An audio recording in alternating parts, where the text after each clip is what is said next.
Welcome to Daily Harmony. Today we're diving deep into a concept that sounds simple, yet can really shake things up. Surrender. Yeah, it's a big one. Our focus today comes from A Course in Miracles, specifically Lesson 155. I will step back and let him lead the way. Okay. Step back and let him lead. Exactly. And we've got a few different angles on this, the lesson text itself, naturally, but also a study guide, a briefing doc, even some Q&A material. Mm-hmm. And they all seem to circle back to this core idea, the power of, well, letting go of the reins and trusting something beyond our own limited view. Right. So our mission today is to kind of unpack what stepping back actually feels like, who this him is referring to. Which in the Kurdic context, we understand is the Holy Spirit or that inner voice for God. Got it. And then, crucially, figure out how you can actually use this principle day to day, to find a bit more peace. Definitely. It's really about contrasting that ego-driven need to control with the kind of flow that seems to happen when we allow for divine guidance. Okay, so let's jump right in. The core concept, surrender and trust. Lesson 155. What's the main takeaway? Well, the absolute heart of it is surrendering that personal, often frantic control and consciously choosing to trust in divine guidance instead. So it's a deliberate shift. A very deliberate shift. The study guide really points out that when we step back from our own agendas, our perceived needs and wants, The things our ego tells us are essential. exactly those things. When we step back from those, we actually create an opening, Yep. space to align with what the sources call a higher power's will, And finding peace is tied directly to this surrender. consistently, across all the material. It's presented not just as a path to peace, but pretty much the path. Wow, so it's fundamental within the course's framework. Absolutely fundamental. This lesson really embodies that core principle of spiritual surrender. And releasing the ego's grip, that allows for miracles. How does the course define that again? Right. Miracles and ACIM aren't necessarily, parting the Red Sea. It's more about a shift in perception. Yeah. A shift guided by love, moving you from fear to love.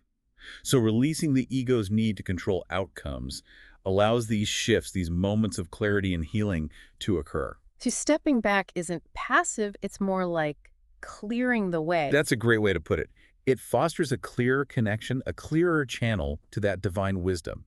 It lets authentic guidance come through rather than just the ego's static. Okay, that leads us perfectly to defining him. We see terms like higher power, divine guidance, will of God. How does ACIM clarify this him? Within the course's specific language, him consistently points to the Holy Spirit, or what's also called the voice for God. So not necessarily an external, separate being. More like an inner resource. Think of it as your own higher mind, your connection to universal truth and love that's always there, but often drowned out by the ego. And the key characteristic of this guidance is? Love. Absolutely. All the sources emphasize that true guidance stems from love, not fear. That's the litmus test, really. Which is the perfect setup to talk about the contrast, ego control versus this divine guidance. Yeah, the difference is stark when you look at it. The ego, as described in our sources, is basically running on self-interest, fear, and this relentless need to control outcomes. Which sounds exhausting, frankly. It is exhausting, and that very need for control, that white-knuckle grip on how things must turn out, Uh-huh. that's precisely what blocks the connection to divine guidance. It's like trying to listen to a whisper while shouting. So a big part of this is just admitting our own judgment isn't always the best. Letting go of needing the ego's plan to work. That's crucial. Recognizing the limitations of our personal ego-based judgment is a huge step. The ego thinks it knows best, but its view is so limited by fear and past grievances. Okay, this all makes sense conceptually, but let's get practical. How does I will step back and let him lead the way actually play out in real life? Daily decisions, for instance. Great question. So think about a tricky situation at work or home. Instead of just reacting out of habit or anxiety or trying to force your solution. Which is usually my first instinct. Right. Mine too, often. The lesson suggests pausing, just taking a breath and internally saying something like, okay, I'm stepping back here. Please show me the way.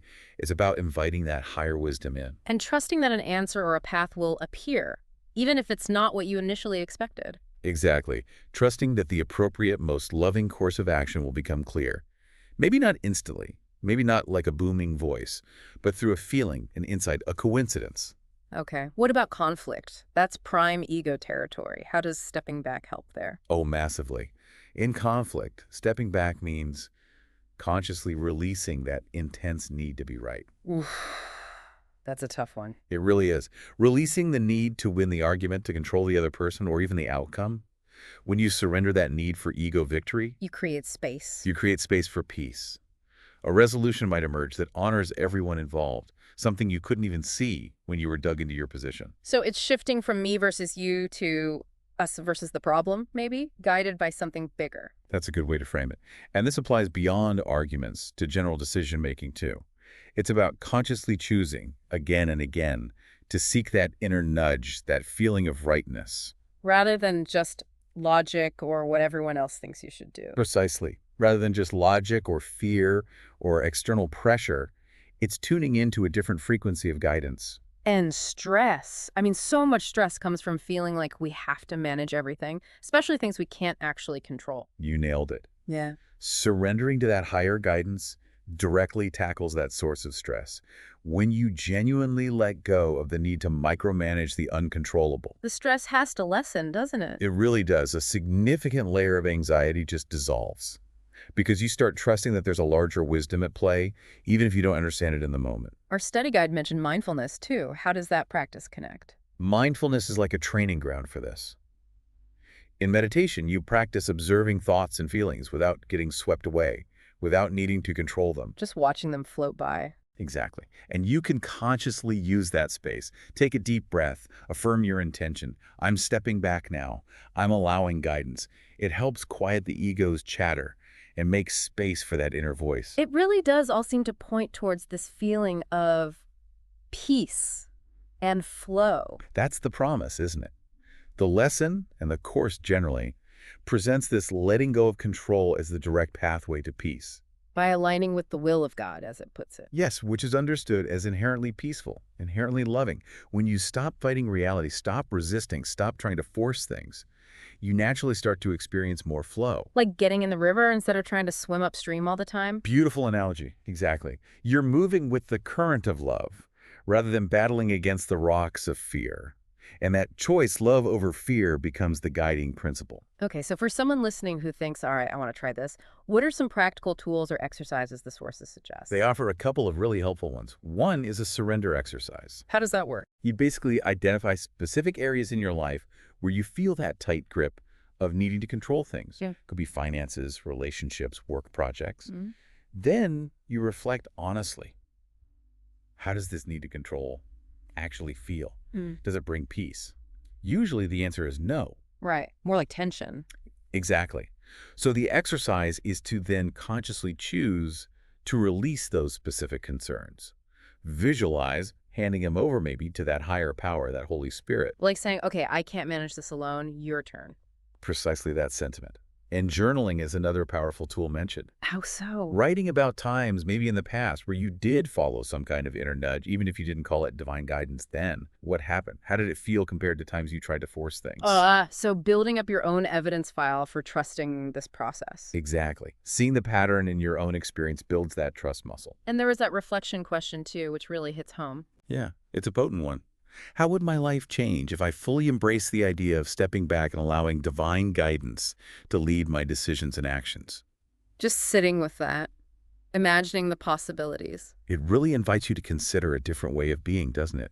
One potentially filled with much more ease and, well, harmony. So wrapping up our deep dive today on Lesson 155. It's really been about exploring this shift, hasn't it? From that often turbulent, ego-driven control To the much calmer stream of divine guidance, trusting that inner voice for God. And the invitation for you listening is really just to experiment. You know, where in your life are you gripping really tightly? Where are you trying to steer every little detail? Could you maybe just create a little pocket of space? A moment to pause and listen? Listen for that quieter voice, the one based in love, not fear. And consider that reflecting question again. How might your life transform if you truly allowed yourself to be led? And remembering, this isn't about becoming a doormat or being passive. Not at all. It's about actively aligning your will with something deeper, wiser, and ultimately more peaceful. It's choosing a different kind of strength. So we really encourage you to spend some time with this lesson. Maybe try the surrender exercise or the journaling. See what unfolds. What might happen in your experience when you consciously choose, even in small ways at first, to step back and let him lead the way? It's truly a journey of building trust. And the promise ultimately is finding that greater sense of harmony within yourself and your life.